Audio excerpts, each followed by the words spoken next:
இறை இயேசுவில் அன்புக்குரிய சகோதரிகளே, உங்கள் அனைவருக்கும் இயேசுவின் நாமத்தில் வணக்கங்களும் வாழ்த்துக்களும்.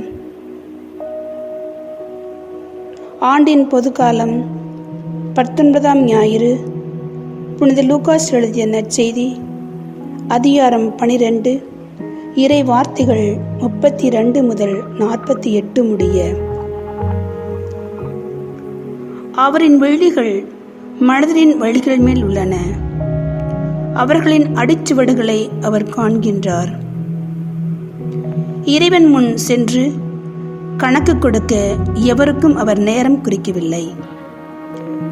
யோபு ஆகமம் 34ஆம் அதிகாரம் 21, 23 இறை வார்த்தைகள்.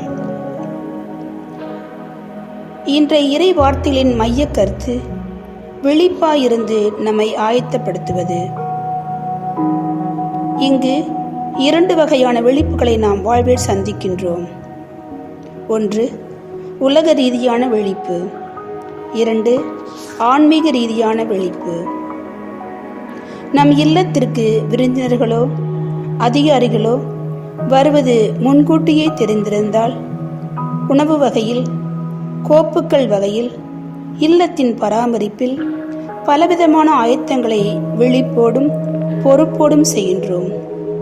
இது அவர்களின் உள்ளத்தை மகிழ்விக்க, அவர்கள் நம்மை பாராட்ட வேண்டும் என்பதற்காக. அது மட்டுமல்ல, நமது பணி வாழ்விலும் பல படிப்புகள் படித்து அரசு பணிக்காக பல முன்னெடுப்புகள் செய்து நமது பணியினை நிரந்தரமாக்க பல முயற்சிகள், தேர்வுகள் எழுதி வெற்றி பெற இரவை பகலாக்கி விழிப்போடு ஆயத்தப்படுத்தி வெற்றி பெறுகிறோம், மகிழ்வு அடைகிறோம், பணி செய்கின்றோம். இந்த வகையான விழிப்புகள், ஆயத்தங்கள் இவ்வுலகை சார்ந்தவை. இவை நிரந்தரமானதும் அல்ல, நிலையானதும் அல்ல. 2வது வகையான விழிப்பு ஆன்மீக ரீதியான விழிப்பு. நம் வாழ்வில் கடவுளின் பிரசன்னத்தையும் அவருடைய அழைப்பையும் சந்திக்க நாம் எந்த அளவிற்கு தயாராக இருக்கின்றோம் என உணர்த்துகின்றது. விழிப்பாயிருக்கும் பணியாளன்.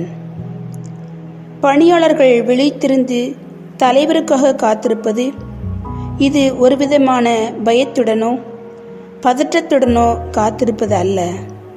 மாறாக தங்கள் தலைவர் மீது உள்ள அன்புடனும் தங்கள் கடமையின் மீதுள்ள பொறுப்புடனும் ஆவலோடு காத்திருப்பதாகும். நமது அர்ப்பண வாழ்வும் ஆன்மீக வாழ்வும் இது போன்றதே. அது நாம் பயணிக்கும் போதோ, நடக்கும் போதோ, இல்லத்தில் இருக்கும் போதோ, பணி செய்யும் போதோ, ஏதோ ஒரு நிகழ்வின் வழியாகவோ இருக்கலாம். ஒவ்வொரு நாளும், ஒவ்வொரு மணித்துளியும் இறைவனின் ஆசீர்வாதங்கள் என உணர்ந்து இறை வார்த்தையோடு, இறை பிரசன்னத்தோடு விழித்திருக்கும் போது இறைவனை நாம் நேரில் காணும் அருள் கிடைக்கும். இந்த நற்செய்தியில் பேதுரு கேட்ட கேள்வி, இந்த ஓமை எமக்கு மட்டுமா, எல்லோருக்குமா? இது தெரியாதனமான கேள்வி. ஆனால் இயேசுவின் பதில் அர்த்தமுள்ளதாக, ஆழமானதாக இருந்தது. அவர் சொன்ன பதில், தலைவர் வந்து பார்க்கும்போது தம் பணியை இறை பிரசன்னத்தோடு செய்பவரே அந்த நம்பிக்கைக்குரிய பணியாளர் என்கிறார். அதில் திருச்சபையின் உறுப்பினர்கள், இல்லறத்தார், துறவரத்தார், மறைப்பணியாளர்கள் அனைவரும் அடங்குவர். இந்த இறை பிரசன்னத்தோடு நாம் பணி செய்யும் போது நாமும் இறைவனின் நம்பிக்கைக்குரிய பொறுப்பாளர் ஆகின்றோம்.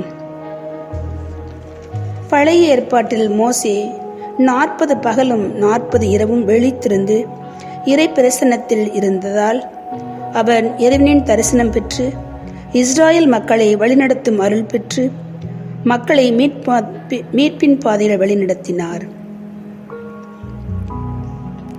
2ஆம் வாசகத்தில் ஆபிரகாம் எங்கே போகிறோம் என தெரியாமலேயே அவரது குரலை மதித்து நம்பி புறப்பட்டார்.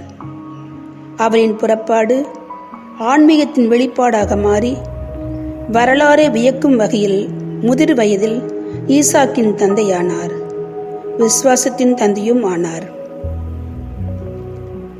இத்தகைய நம்பிக்கையில் அடிப்படையில் நாமும் நம்மிடம் ஒப்படைத்த பொறுப்புகளை, பணிகளை சிறப்போடும் விழிப்போடும் செய்து ஆண்டவரின் வருகைக்காக காத்திருப்போம். ஜெபம். ஆண்டவரே, எந்த சூழ்நிலையிலும் உமது பிரசன்னத்தை இழந்து விடாமல் உமது வருகைக்காக விழிப்பாயிருந்து பணி செய்யவும் ஆவலுடன் காத்திருக்கும் எங்கள் ஒவ்வொருவருக்கும் அருள் தாரும். ஆமீன்.